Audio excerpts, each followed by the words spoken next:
Hello everyone and welcome to today's session. Before we begin, just a few housekeeping items. First, please keep in mind that you are able to ask questions during the presentation today. To do so, find the webinar panel on your screen, type your question, and click send.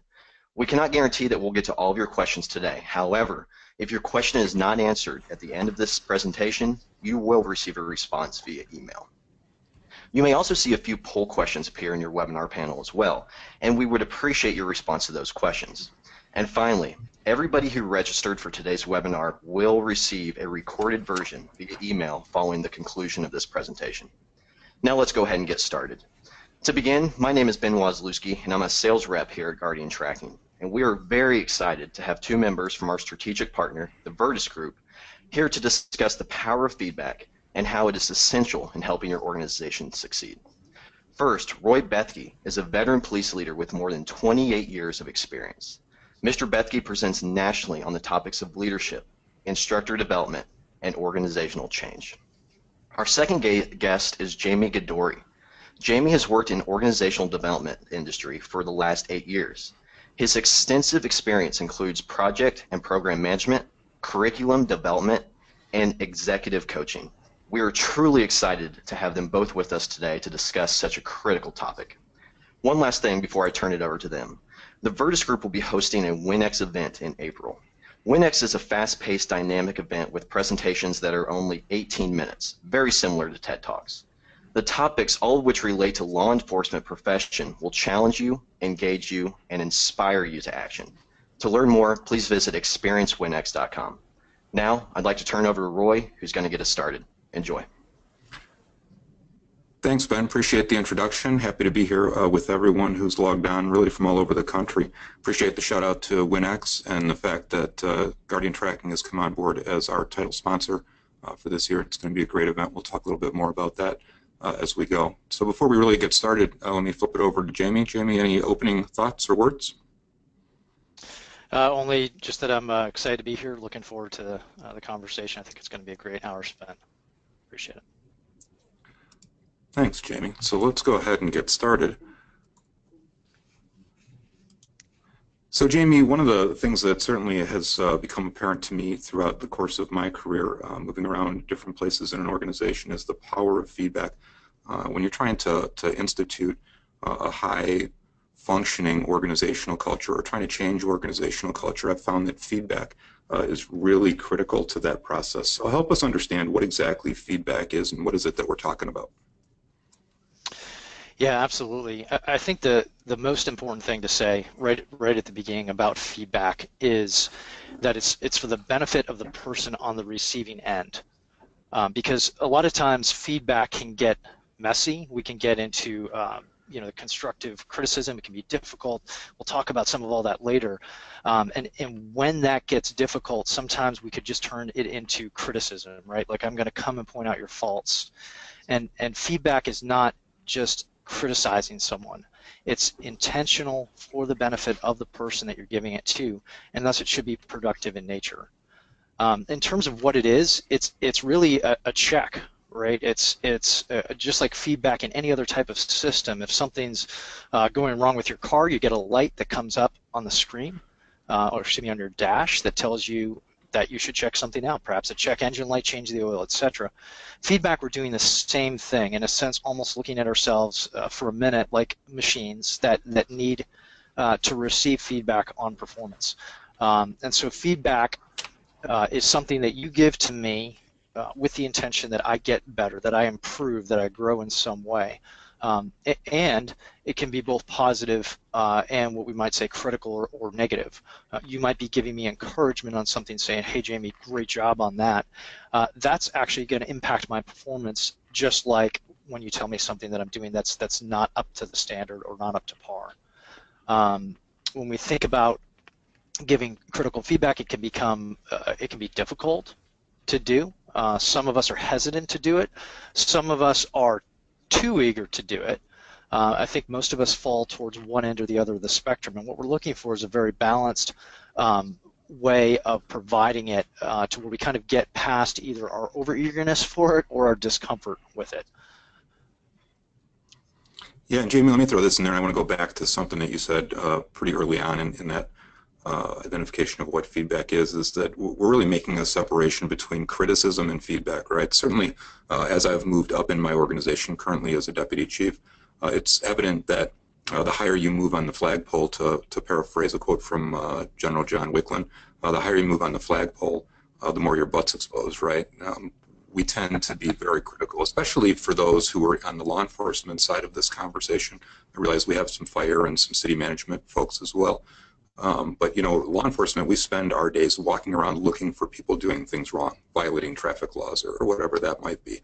And sometimes we get into these negative loops that reflect on criticism. What we're really talking about is feedback to improve ourselves and improve our organizations, right? Yeah, absolutely. And I think one way to look at that is criticism can be very, in a sense, passive, right? Like you and I could sit at the back of the room and just criticizing, you know, say the instructor at the front of it, and it's just it's only oozing negative. There's nothing productive that comes out of it. Versus when you pull me aside and you show me an area where I need to grow. I know that your intention for me is for good, that your intent is that I grow, that I get better. And so it's really in this greater context of the relationship that we have and the desire that we have to improve ourselves and the team. So I absolutely agree. It's far beyond just sitting back and criticizing. Yeah, and criticism's too easy. I think the focus really, when you're giving critical feedback versus criticism, it's a challenge, and we're going to get pretty deep into that. So the next place I think we want to go is this concept of the value of resource, value of resource that it really is. Can you talk a little bit about that? Yeah, I had someone say to me once that you should think of feedback as a gift. And I think that's a good concept, and you know, whether you look at it as a gift or as just of something of value, and of course here we're showing this exchange, almost this monetary exchange as someone's handing over their credit card. That's really what's happening in the exchange of feedback. There is a transfer of value, and what I mean by that is that, Roy, when you come to me and you provide me feedback, you've taken time, you've applied some mental and maybe some emotional energy to the topic. You've put forth some effort. You have invested yourself in observing what it is that I need to improve on, in thinking about how that fits into who I am and how I perform as an individual already. And then you've figured out the way that you're going to package that to present it to me in a way that I can hear. And so you've invested already in me, and you're transferring that value when you provide me feedback. And so I think it can be helpful to kind of switch how we look at feedback to think of it in economic or return on investment ways. Yeah. Sorry, we lost you there for a split second. But so let me throw this out there, and I think the investment piece is really important, right? Because what we're really investing is emotional capital, and emotional capital is in fact hard, and you said that. I found that difficult conversations, crucial conversations, really are emotionally draining, and I think it's something we need to point out and really remind everybody of, right? Absolutely. I think there is an emotional cost that comes with it, and sometimes the more significant the feedback or the more charged it is, the more that's probably going to drain us. Like if it's a big deal, then it's going to sap me emotionally to come and confront you. But I think it also teases something else out, right? Is that if something comes up that I feel I've got to come give you this feedback because it's that big a deal, like I feel maybe even like a moral compulsion, if it gets to that point, it becomes much more difficult, particularly if I've never given you feedback in the past or if we don't have a strong relationship. And so I think part of it is getting into this practice of feedback, of where, hey, if I see something that, hey, you could improve on, and I think you want to get better at it, I'm going to come and offer it to you before it gets to that point to where it's so emotionally charged. But I would agree that particularly when starting, and perhaps even most of the time, there's going to be this emotional tax that goes with it that is part of the investment you put in. Yeah, and I would also say that I think the more comfortable you get with it, with experience, especially hard feedback, critical feedback, it does in fact get easier because you have a set of expectations, and as you build relationships, which we're going to talk about here in a little bit, it does become a little bit easier and more expected. So let's talk about why we need to get it. Why as individuals we need to get it? Why as organizations we need to get it? Why is it so important, do you think? The way I like to think of this is that any organization that we're part of, any team that we're part of, it's operating as a system, and my actions and my inactions impact that system. The things I do well impact it, the things I do bad. And so feedback is helping me understand how I'm doing. Because obviously I've got my own opinion of how I'm doing, but when you provide feedback, that's letting me know how the system is receiving my effort.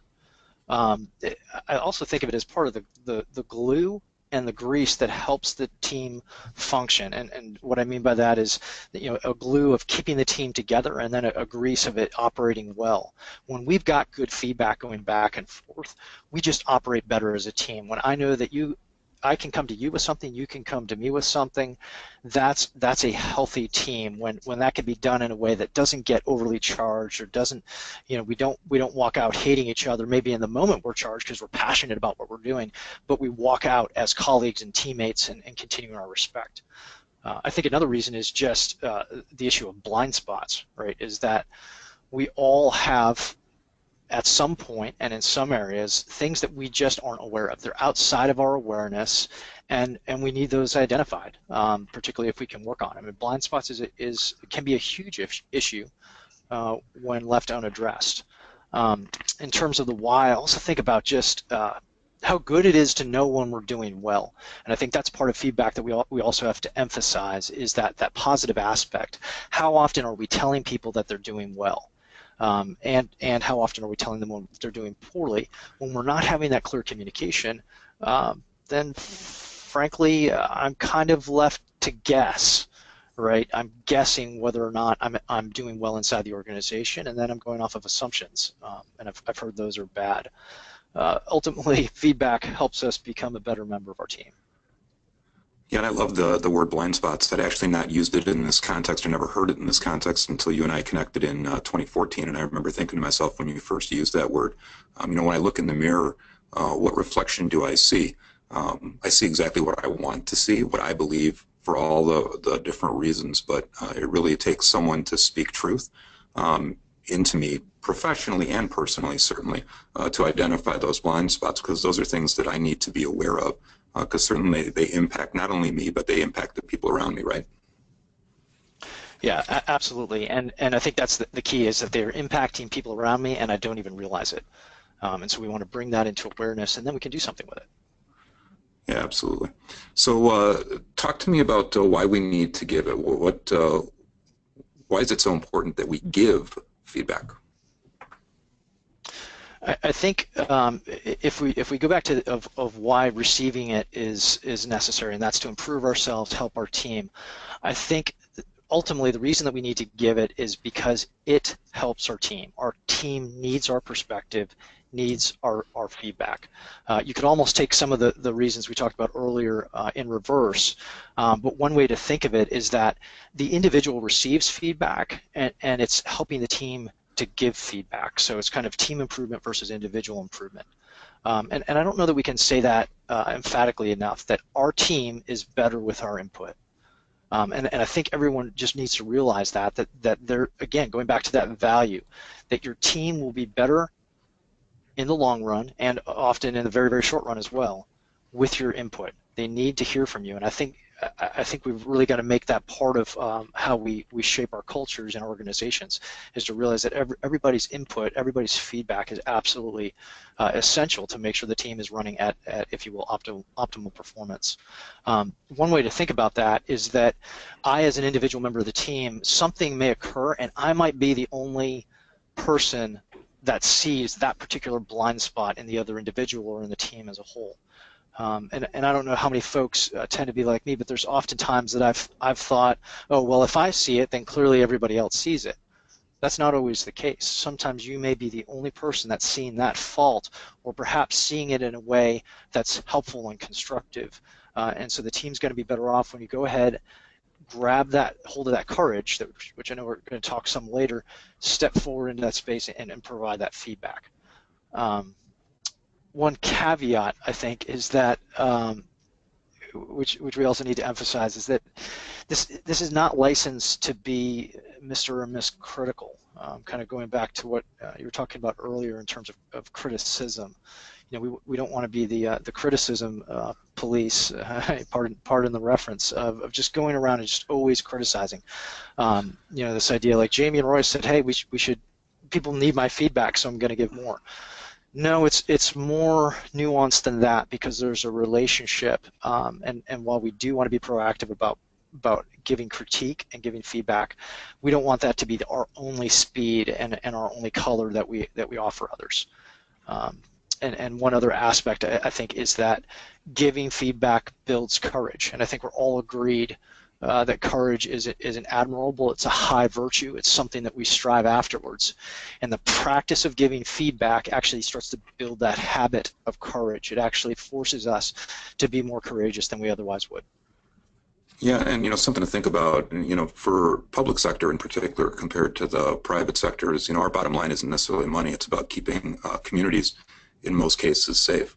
And this feedback piece, especially when people's lives are potentially at stake, is really important, certainly beyond just work performance in the standard format, but certainly your background in the military. On the SWAT side, when I was on the SWAT team, we talked a lot about hot washes, which can be really critical, but they do save people's lives, so I can't overemphasize that enough. Let's move on and talk about different generations, and when I say generations, I'm always careful because I don't want the backlash of, that's an overly broad overgeneralization of people, but I think there are some things that are worth talking about. So let me throw a poll question up here real quick for all of our folks that are on the webinar. So you should be able to see the poll, and the question is, how frequently would you like to get feedback? The options are daily, weekly, monthly, and annually. So I'll give you a little bit to answer some more of those.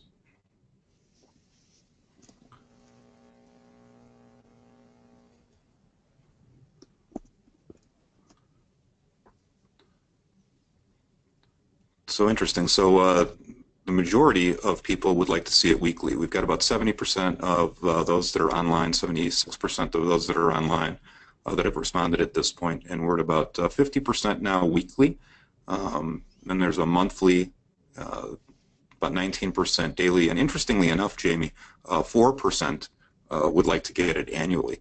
And we're going to talk a little bit about performance evaluations, but certainly from the people who are on the webinar today, weekly would be our goal. So let me ask another question on a poll. Now this isn't how frequently would you like to get it, but how frequently do you actually get it? So let me throw that poll up there and see where we land.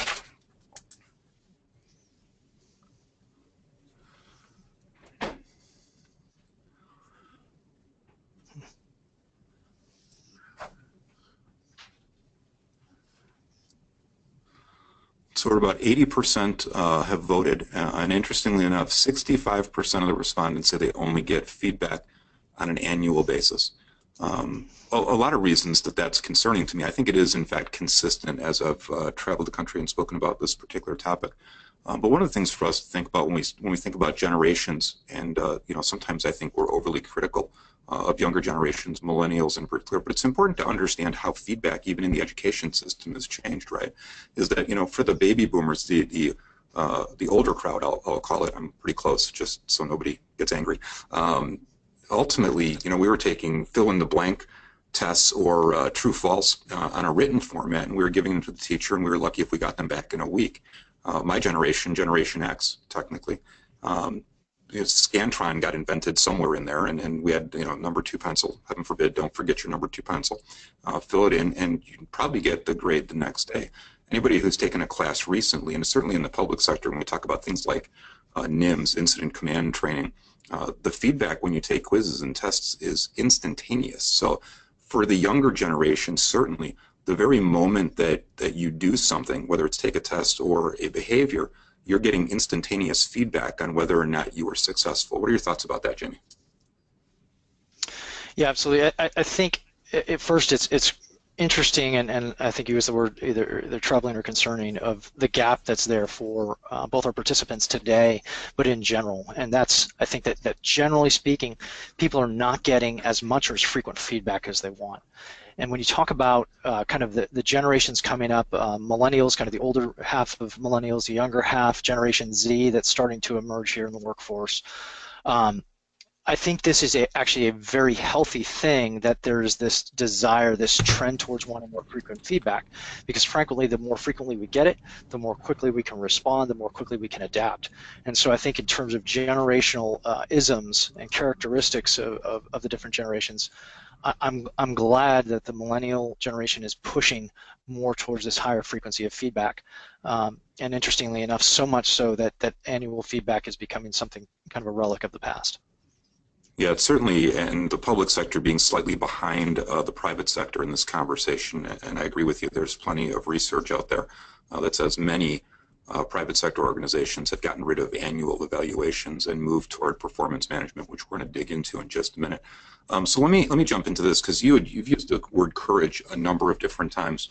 I talk about courage a lot. We actually have built a leadership course that's titled Growing Courage, and courage in particular is different from bravery, is one of the things that I've come to understand. A great book by Chip Huth and Jack Caldwell is Unleashing the Power of Unconditional Respect. Let me throw this out there. So when this webinar is over in the next couple of days, we'll be sending out a reading list, and this book will be on the reading list, so you can either watch the recording later or wait till you get the reading list if these are books that you're interested in. But I'd like everybody on the webinar to take a look at this definition from Chip and Jack on what bravery is. And I'm going to read it just for my own sake. To act for what's right, at risk to self, when members of one's social group agree with the act. Where I'd like to take that is, you think about law enforcement firefighters in particular, there is no shortage of bravery in the public sector. Story after story on social media, on the news, is police officers, firefighters putting themselves in harm's way, running to the sound of guns, running into buildings that are burning. But courage and bravery are different things. Courage, then, in Jack and Chip's world, if you will, and I totally agree, is to act for what's right at risk to self when members of one's social group don't agree with the act. The example that we pretty frequently use in the class and in some of the other work that we do is police officers who still, in too many cases, don't wear seatbelts. Having those courageous conversations when one social group doesn't agree or doesn't think it's important, those are pretty challenging. What are your thoughts about courage versus bravery, briefly, Jamey? Yeah, I like the distinction, and I've heard different ways of getting after that in terms of kind of moral courage being upping the ante, or in this case, bravery versus courage, because I think there is a difference of doing things that are scary to us. And it's a lot easier to do it when the social group is in agreement, right? Because you actually end up having peer pressure to act in accordance with your group's norms, right? It's a very powerful force. But man, when you're the one standing there saying, I don't think we should do this, guys, and you've got 10 of your peers staring back at you with their beady eyes, that's a whole nother level. And so I think distinguishing and pulling those apart is very helpful. And it helps also explain why it's so much less frequent, right? It is so much more difficult to go and encounter my peer, give feedback to my peer and say, I think you need to work on this, than it is to do something that they already agree with. So I think this distinction is very helpful.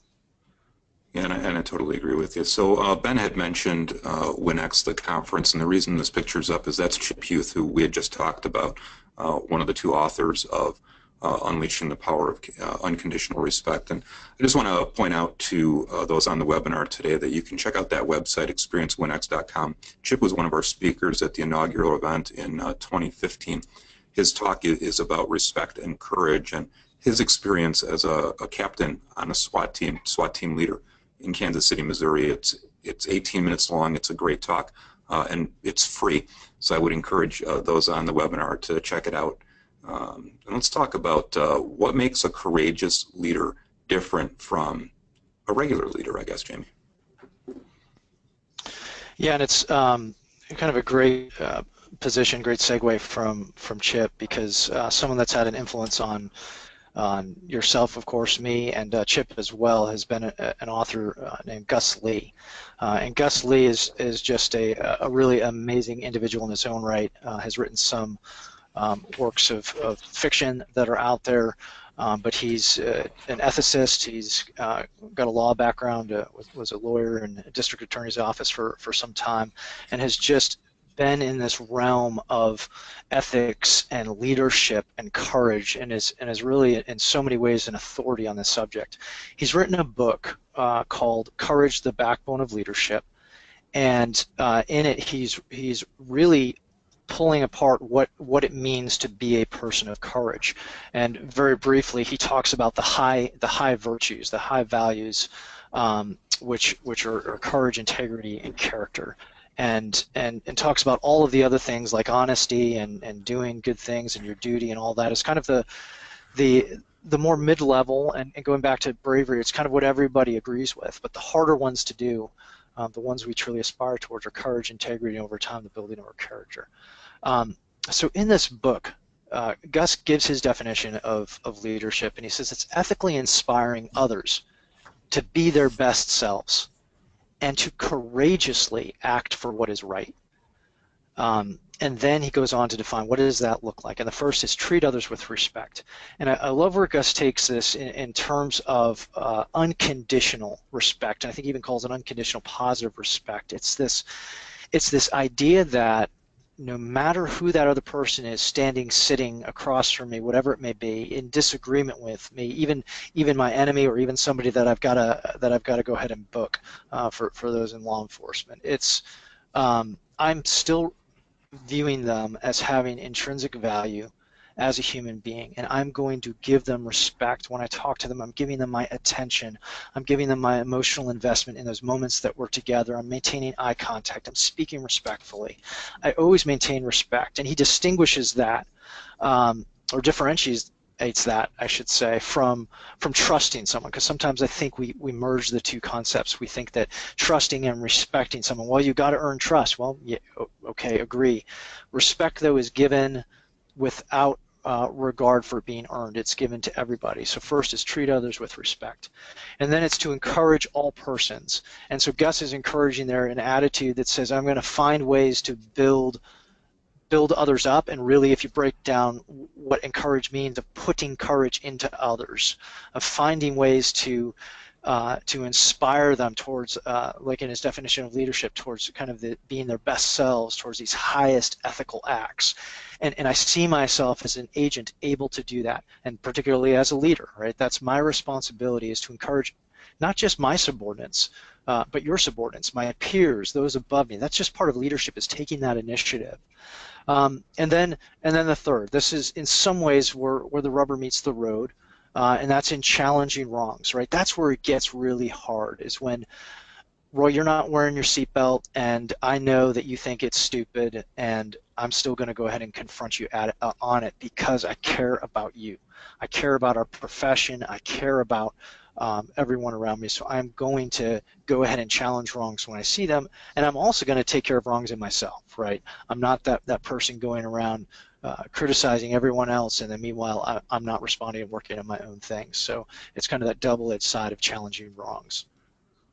Yeah, I love that. And I think one of the things to point out, you were talking about high values, high core values, being different, not just good or nice, but being a person of high core values. You talked about courage, integrity, and character.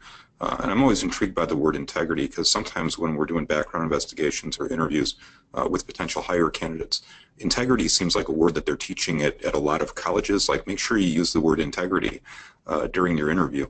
But it's more than just a word, and it's not only about, doing what's right even when no one's looking, which is a pretty traditional definition. It's about being a person of your word. And this feedback piece, I think it's important to remember that following through and giving feedback is about being a person of your word, right? So one of the things I think that's really important, particularly when we're talking about challenging wrongs when it comes to feedback and kind of all standards, if you will, is this concept that ignored behavior is condoned behavior. And I know, Jamey, based on your military background, you have the same kind of thought. But right, if we're ignoring a behavior that we should be addressing, courageously addressing in some way, really all we're doing is kicking the can down the road until it becomes a bigger problem, changing the finish line, if you will, moving the finish line further down, right? Yeah, absolutely. And the phrase that I heard kind of growing up in the military was, when you walk by a problem, you've set a new standard. Yeah, yeah, that's profound. So then the question becomes, who should be giving feedback? What are your thoughts about that? Ultimately, everyone, right? I think it's for sure it's incumbent on leaders, but I think everyone should be practicing this, working the muscle of feedback, building up courage in that space. Certainly leaders. For leaders, it's not an option, right? That is your responsibility to give it to subordinates, to peers, and to superiors, to be someone that provides feedback and also someone that is extremely gracious in receiving feedback and does something with it. Yeah, I agree, and I can't stress how important that is, but the other side of that is leaders need feedback from their subordinates as well, and that's a trust-built relationship that takes time both to build and to understand. But I know in my case, I've often, whether it's sent out an email, made a decision about an important topic that I thought was going to be received positively or was a good thing for the organization, where someone, because of the relationships I've been fortunate enough to build, has come in my office and said, "Hey, do you know how that email sounded? Do you know what our perception about that hour, the big hour, how our perception of that email was or that decision was?" And you need that kind of feedback to figure out if you're doing the right things for the right reasons. And you also need to be a big enough person as a leader to admit your mistakes and your failures, because we all make them, usually pretty frequently. So being able to fix them can only happen if we actually know about it. So talk to me, Jamey, about this slide, this concept. What do we do with, what should we be doing with feedback? Absolutely. So I'm not one necessarily for catchy phrases and acronyms, and certainly was overexposed to them in the military. But use this one just as a way to remember when I'm in that moment of receiving feedback. It can be hard to accept. What do I do with it? And so if we look at breaking down that word of L star A, or a star inside of the letters L and A, we get to listen, self-monitor, thanks, ask for clarification, reflect, and apply. And I think the two most important ones are the first and last. They're a little bit bigger than the others to kind of call them out, but it's listen and apply. Often what we do with feedback, we either blow it off in the moment, we don't really take a moment to process it, to think about it, or later on we just don't apply it. So that's why I say those two are really the most important. It's a big deal when you're listening to self-monitor, just as you would do with stresses on your job, the kinds of stresses first responders have, physical threats to physical safety. Just the same way you would monitor your reactions, is my heart rate rising? Am I getting sweaty? Is the hair on the back of my neck, bristling up? Am I having trouble thinking and forming thoughts? That same way that we deal with external threats, physical threats, also happens when we're dealing with what we perceive as verbal threats or threats that come at us in the form of feedback. And so monitoring that in the moment can tell you a lot about what your attitude is towards feedback. It's important to say thanks. Someone took the time, put in some value. Thank them for that. Don't be afraid to ask for clarification at the right time, right? Not clarification as a challenge, but like, what do you really mean by that? Let me understand that. And then to go back, reflect on it, meditate on it a bit, and then to apply it into your life. So I'm going to throw that slide up there one more time. The STAR in LA, it's an easy acronym. I agree with you. I'm not overly fond of acronyms, but it's an easy one that helps you kind of remember. So more about that. What do we do with feedback? Talk more about that. Yeah, I mean, really, another way to look at it is almost in a sense of a time sequence, or just how we view our lives and our careers, right? Because in the moment, we get feedback, we get a specific piece of feedback, and at that micro level, there's an immediate benefit that comes from it. So let's just say that I'm working on presentations, right? And something happens, and I get some feedback about how I give a presentation. In that moment, I may make that particular class or that presentation better. But if I can also take a step back and look at the overall context. I look at myself as a leader, maybe as an instructor.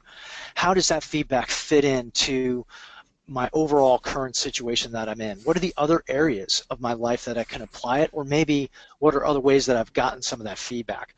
and then tying that into the long-term planning, this sense of where am I going and my overall growth and development. And so I think feedback, we kind of analyze it from a time perspective and an overall context in terms of the moment now in comparison with our overall career. Yeah, absolutely. So sources of feedback, where do we get feedback from? I think kind of the knee-jerk, most obvious, we get feedback from our bosses, right? We should be getting it from colleagues as well. We've talked a little bit about that. We also should be soliciting it from our subordinates. We want to find out what they're thinking of. You kind of mentioned that as well. To throw another one out there, personal life, right? A lot of times, particularly I think in uniform professions, we sometimes compartmentalize our personal life from our professional life, and when in fact we're still that same person deep down inside when we go back and forth. And so people in our personal life can also be good sources of feedback. There's also assessments. If we think about just taking an assessment of some kind, whether psychological or behavioral assessment, that gives us feedback on how others perceive us, and then pairing that up with coaching, I think all of these are really valid forms of valid sources of feedback. Yeah, I agree, and that's one of the things I love about Guardian tracking, right, is that we already talked about performance management versus performance evaluations, and when I was first exposed to the Guardian tracking product is that it truly is a performance management system. Being able to track and in a lot of ways prevent problems, because it helps you focus on giving feedback on a more consistent basis and not bottling it up in a file or ignoring it, forgetting to write it down. It helps with that. What are your thoughts about that? Exactly, and the way that I heard it as I was learning more about Guardian tracking was that it helps you build a culture of feedback, and I think that's a great way to look at it, that our culture is based on feedback. We're so in the habit of doing it, it's just part of who we are. Yeah, I love that. So let's talk about the process itself. So as we're on the Guardian tracking product, right, is that what's a good process for creating an environment, a culture where feedback is well received and is useful? Yeah, I think starting with something like Guardian tracking is perfect, right? It's a sense of it's an overall just programmed into how we do life. It's part of our culture in terms of leaders giving feedback to their subordinates on a regular, consistent basis, and doing so easily, right? So it's not burdensome, and Guardian tracking lifts some of that burden off. So I think starting with something like that really sets a nice foundation for we are serious about feedback in this organization. Then I think you build on that to show that your leaders too are open to it, and how does my leader react when he or she receives feedback? And then we just continue to snowball that, build that in terms of process. We've got emphasis from the top, practice from the top, and then we're focusing on it, right? Maybe it's in a workshop, maybe it's in some of the daily meetings or reviews. We're talking about it. We're getting people used to both receiving it and giving it. I think one of the biggest things is just increasing the frequency of reviews, and whether it's by kind of this programmed into it to we're shaping people, or it's just saying, hey, maybe it's a small step of hey, right now we've got annual reviews, and we're going to augment that with quarterly face-to-face sessions where we're talking about it. Maybe it's a tiny step like that. Obviously, we want to go to where feedback is, again, just part of our natural rhythm. I think you can use assessments as well, talking about those again, 360-degree feedback, peer reviews are great, and frankly, ultimately, particularly in the public sector, we can always go to our client, the public. How are we doing? What's something that maybe the public's seeing that we're missing that we could do better? Yeah, and I think really what we're talking about is the idea of coaching versus managing, right? When you think about what's the difference between a great sports coach, there's a lot of analogies that you could use, but let's talk about sports coaches, right? Good coaches truly seek to inspire their players, and when you think about great coaches, you think about Bill Belichick, who obviously as a very recent Super Bowl champion coach, John Wooden, the UCLA basketball coach, Phil Jackson. They sought to inspire their players to build the most amazing team they could possibly create. Now, I'm going to say the term bad coaches, and that's not necessarily fair, but sometimes people who coach in a different way, more aggressively, maybe use anger to get results, they can still get positive results. But I think in the long term, what they're remembered for or the impact that they have is pretty different. And the best example I think that pops into my head is Bobby Knight. Bobby Knight was a pretty good basketball coach, certainly had some tremendous success, but most people are never going to get over or forget about the chair throwing incident, which was pretty much the end of his career. And I think that's important to point out. And I think that I want to jump to this concept of, there's really no research. I note a book down there at the bottom by Anders Ericsson and Robert Poole called Peak. Highly recommend it. Anders Ericsson is an amazing guy. He probably has the coolest job in the world. He's a doctor at PhD at Florida State University. He researches what makes the best the best. What about them makes them exceptional? And one of the things that the research bore out is that, this myth that some people are just born leaders or born with more innate talent at basketball, it's really not true. Some people may be more genetically inclined, but it's about the work and ultimately about the coaching that gets them to that level. And the coaching piece, I think, is incredibly important. And Jamey, I'm going to go back and throw out a story of our first, I'll call it long engagement, if you will, when we had an opportunity to work together. I was in the middle of a promotional process for Commander, and a mutual friend introduced us, and you were actually my coach doing the leadership assessment. And I remember doing the assessment wasn't difficult to do, but man, getting your feedback, it was amazing how much really valuable, specific feedback you could give me based on one of these assessments, and how it really changed the trajectory of my career. Promoted a couple of times since then, a lot of different opportunities, not only from you're a fantastic coach, but also being in a position where I could receive the message and messages and follow-up. So talk to me about assessments, if you will. Absolutely, and Roy, I appreciate your kind words, and thankful I was able to be kind of a small part of all of that.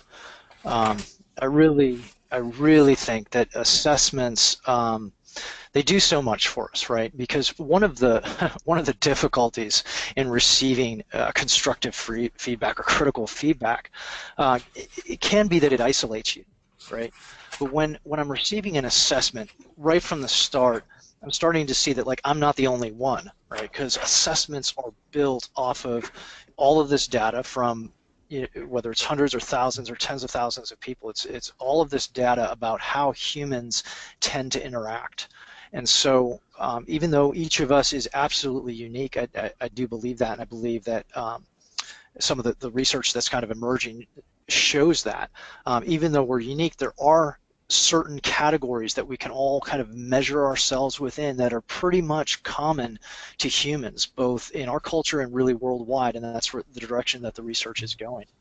And so I just think that an assessment gives us this hard, kind of a scientific piece of data that helps demystify some of who we are, right? So maybe the things in the assessment that are revealed are things I kind of had a hunch about.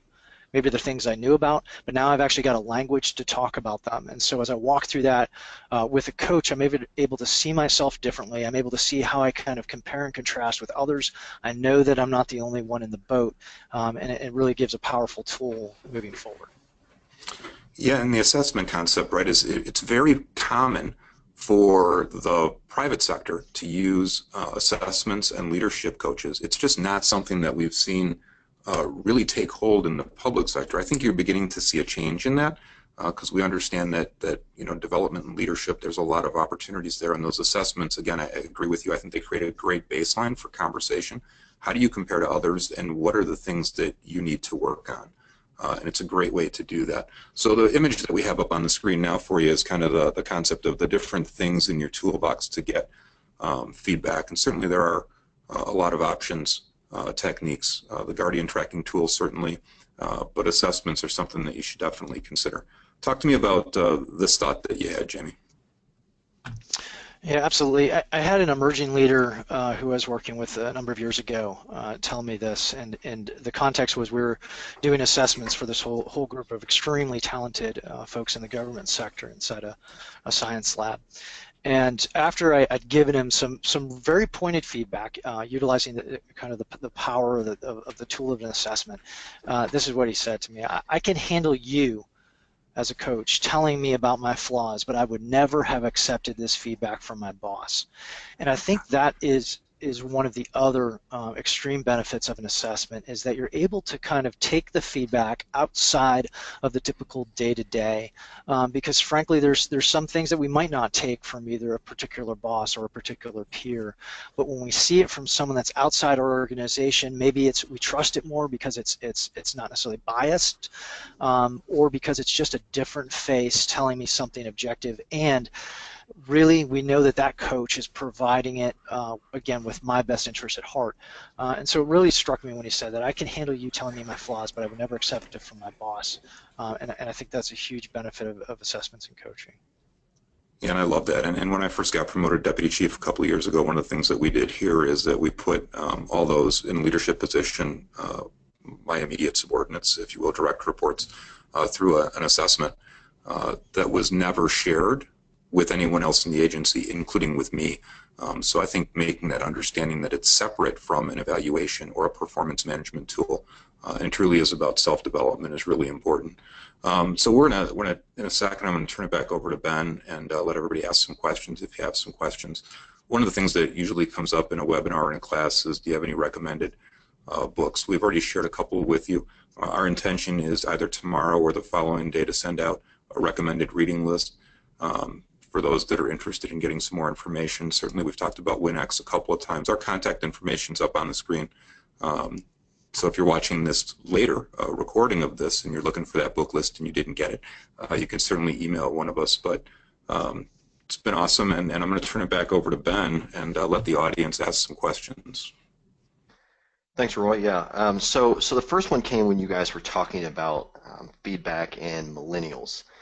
And it was actually from Leon, part of the Guardian tracking team here, and he said that he thinks millennials just brought it to light. He thinks that everybody actually needs and wants more frequent feedback, even if they don't say it. Do you have any comments on this? Doesn't everyone need to know that they're valued, that they make a difference? I think everyone needs to know it. I think millennials, again, and I hate to use overly broad concepts, right, the concept of these different generations, which really, if you were looking to define that, you're talking about different experiences through your youth that really shaped who you are and what you believe. That's what we're talking about with the different generations. My generation, Generation X, certainly I would have liked to have gotten feedback more frequently than I did. I think I was just more tolerant of not getting it, whereas I think the discussion with millennials is they're not tolerant of not getting it, and if they're not getting it from their organization, they're getting it from somebody. And if you're in a leadership position, you have to ask yourself, wherever they're getting their feedback from, is that the group of people that you actually want giving feedback about performance? And the answer is probably not when you have specific goals or things that you want to try and achieve. So I think it's an incredibly fair point. I think it's just a different level of tolerance. And I think it's an important conversation that we all need to have. Great. So I think we have time for one more here. Jamey, so compared to the beginning of your career, how are you at giving feedback now? What are some of the major differences? Great question, Ben. Pointed. You know, at this point, after kind of studying it for a while and getting shaped by some really great mentors and whatnot, I would hope that I'm great at it, right?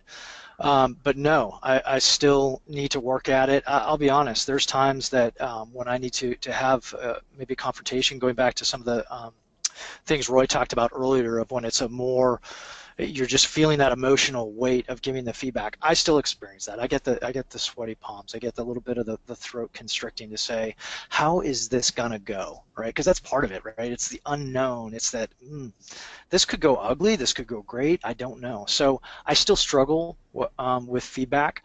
I think one thing that I've definitely improved in is that I used to be one of those kind of critical people, full of criticism that Roy was talking about earlier, of just always seeing kind of the glass half empty side of things. And through an assessment process, I was actually able to kind of quantify that and see really how bad that was, and how unhelpful to my organization, to my team, to my family, so on and so forth. Just how unproductive that was. And so my hope is that I have started to have more of a habit of providing positive feedback when I see someone doing something right, that I'm saying, you're doing something right, right? Maybe as simple as that, like, I really appreciate what you're doing here. And not being so eager to run forward with a piece of criticism or critique. Thanks, Jamey. Yeah, if I can Great. jump, and if I Yeah, can go jump ahead. in there real quick, I'll throw that in there too. I mean, there isn't, it's never easier, if you will. I think we just get better at it as we get, have a better understanding of it. I like Jamie's point about having studied, you know, feedback and this concept of courage and what that looks like. And I'll tell you that as you do it, certainly the stresses become more obvious to you and you're aware of them and you can put some things in place that can help change that. But even, you know, a conversation I had this morning here at my own workplace, spent a bunch of time thinking about it, what it looked like. I would say that most frequently when you're giving really difficult feedback, we, the person giving the critical feedback, often works it up to be something more than it actually is, because if you've created the right culture, the right environment, where people are used to getting feedback, true feedback, how they can improve themselves, because I think most people absolutely want to improve themselves. What usually happens is the person you're giving the feedback to looks at you afterward and says, thank you for telling me that. No one's told me that before, or I wouldn't have been aware of that otherwise. So it's about building that long-term culture and that expectation as we all try to improve, right?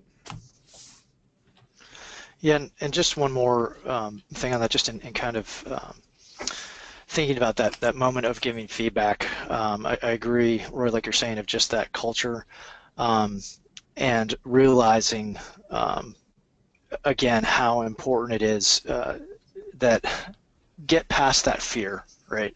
Because that's really often what we're talking about, is that kind of that hesitance, that fear, that if I take just that, as someone had said, just that like 15 seconds of insane courage to get past that, to go and give it, that now I'm making my organization better, now I'm making myself better for having done that. I think that's a great point. Jamie, can we walk through an example real quick? You okay with that? Looks like we have about 8 minutes left.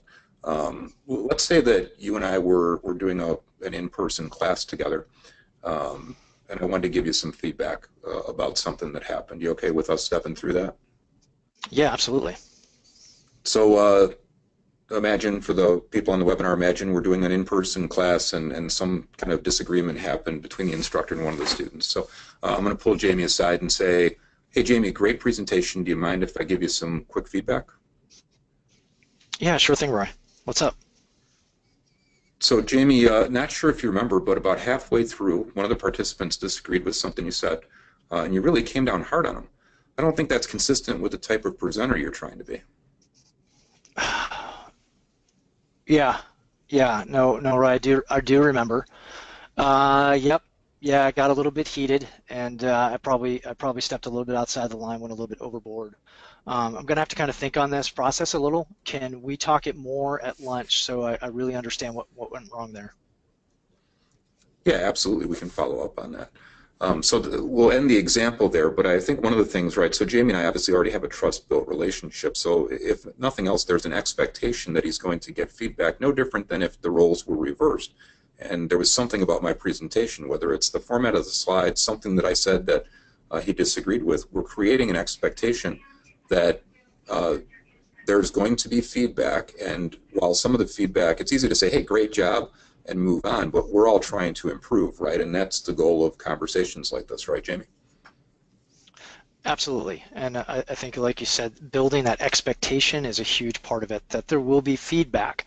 And then once I know that we're all kind of in this together and that it's not a it's not a threat, like you're not trying to do damage to me, you're not an enemy when you come in with feedback, it's so much easier to receive. And for me, something that comes to mind is a fair number of years ago when I was a ranger instructor down at the Florida Ranger Camp.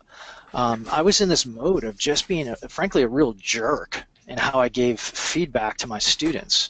And I had a fairly high no-go ratio, meaning that as a young lieutenant, as a ranger student, or a non-commissioned officer coming through, and sergeants and whatnot, that I would tend to fail them on a particular patrol, which mean they'd have to do another patrol, or perhaps even fail that particular phase and do the whole thing again, or get kicked out, right? But I had a fairly high standard as we were in a time of war, and I had this high no-go ratio, but I also had this horrible way of delivering it. I mean, I was a complete jerk about it. And I received some feedback. I received some pretty direct, pretty heavy feedback, and I had to kind of process through that. And fast forward a few months as I was kind of back in the mix of things, I was providing feedback. I still had a fairly high no-go ratio, but I think what had changed was how I delivered it, and it was coming across as much more concerned about the good of that particular student, that particular individual. And so I can remember one in particular sitting down with an engineer officer and just sitting down and talking through, all right, this is what I saw, this is why it's significant, this is how you can change it, and this is how you can go next time. And he did just what you described, Roy. He looked at me and he said, thank you. Thank you for that feedback. I appreciate it, even though he knew he was a no-go. Yeah, and again, I think it's about those expectations, both in ourselves and others. So, Jamey, any closing thoughts before I say a few words and then turn it back over to Ben? Only that I just encourage everybody to think about like how often you give feedback right now, to do a little bit of self-reflection on that process, and encourage everyone to step into that, to be bold, to be courageous about it, and become a more significant member of your organization, both by giving good feedback and being very gracious when you receive it. Yeah, absolutely. And Jamey, I'll start by thanking you for joining us, making time, and then I'm going to thank my friends at Guardian Tracking for hosting us and letting us put this webinar together. Hopefully it's been useful to some of you that have been watching. I prefer to say all of you, but that's probably not realistic. Many of you, Ben, Leon, Mike, the entire team at Guardian Tracking, thank you very much for your partnership and your trust. And with that, I'll close and turn it back over to Ben. Thanks, Jamey, and all of us at Guardian Tracking, we really appreciate you joining us today, both you and Jamey. It was a very informative presentation, very, very good job. Also, Guardian Tracking and the Virtus Group would like to thank our audience for joining us as well. And if you have any questions that come to mind later, please feel free to reach out to Roy, Jamey, or any of us here at Guardian Tracking. And don't forget to look for a follow-up email that includes a recorded version of today's presentation and that reading list that Roy mentioned during the presentation. Again, for Roy, Jamey, and the rest of the Guardian Tracking team, we thank you for your time, and we hope you have a wonderful day.